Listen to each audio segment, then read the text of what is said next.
quiet town of Hollowbrook, nestled deep within a dense forest, there stood an imposing mansion.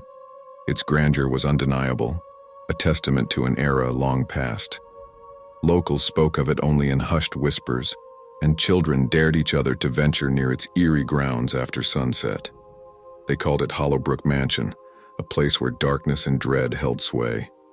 The mansion had been abandoned for generations, its once opulent halls now filled with dust and decay. Windows were shattered, ivy crawled up the cracked walls, and the gardens had become an overgrown labyrinth of thorns and secrets. No one knew why the mansion had been abandoned or what had driven its owners away, but the townsfolk swore they heard whispers on the wind, ghostly echoes of long-forgotten voices. Among the bravest of the town was a young woman named Emily. She had grown up hearing stories of Hollowbrook Mansion, and her curiosity burned brighter than her fear. One moonless night she gathered her courage, took a flashlight, and slipped through the rotting gate. The cold breeze seemed to sigh through the trees as if warning her to turn back, but Emily pressed on. Inside, the mansion loomed like a specter. Cobwebs draped from the ceiling like ghostly veils, and the creaking floors seemed to moan in agony beneath her weight.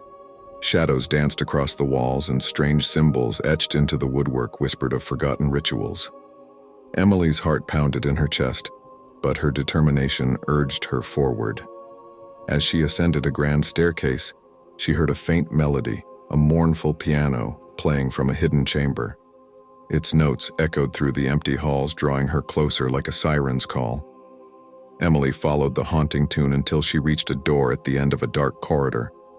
The room beyond was shrouded in darkness, but the ethereal glow of the piano keys beckoned at her. She stepped inside, and the door slammed shut behind her with a deafening thud. Panic welled up within her as the room began to fill with an otherworldly fog, and the music grew louder, more haunting. Through the mist, Emily saw a figure at the piano, a woman in a tattered gown with hair as dark as the midnight sky. Her fingers danced upon the keys, and her voice, soft and sad, sang a song of sorrow and despair. Emily felt herself drawn to the piano. Unable to resist the enchanting melody, the ghostly woman turned her head slowly, her hollow eyes locking onto Emily's. Without a word, she beckoned Emily to sit beside her at the piano.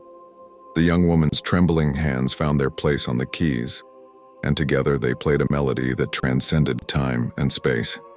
As the last haunting notes faded into the darkness, Emily's vision cleared. She was alone in the room, the ghostly presence gone. The door opened, revealing the moonlit night outside. She stumbled out of the mansion, her mind reeling from the otherworldly experience. From that night on, Emily was never the same. She could no longer hear the piano's mournful tune, but its haunting melody played on in her dreams. The townsfolk whispered that she had become a part of Hollowbrook Mansion, forever bound to its spectral history. To this day, the mansion stands as a foreboding relic of the past, a place where the living and the dead intersect in a never-ending dance of darkness and despair. And if you ever find yourself near Hollowbrook on a moonless night, beware the siren's call of the piano, for you may become the next victim of the Haunting of Hollowbrook Mansion.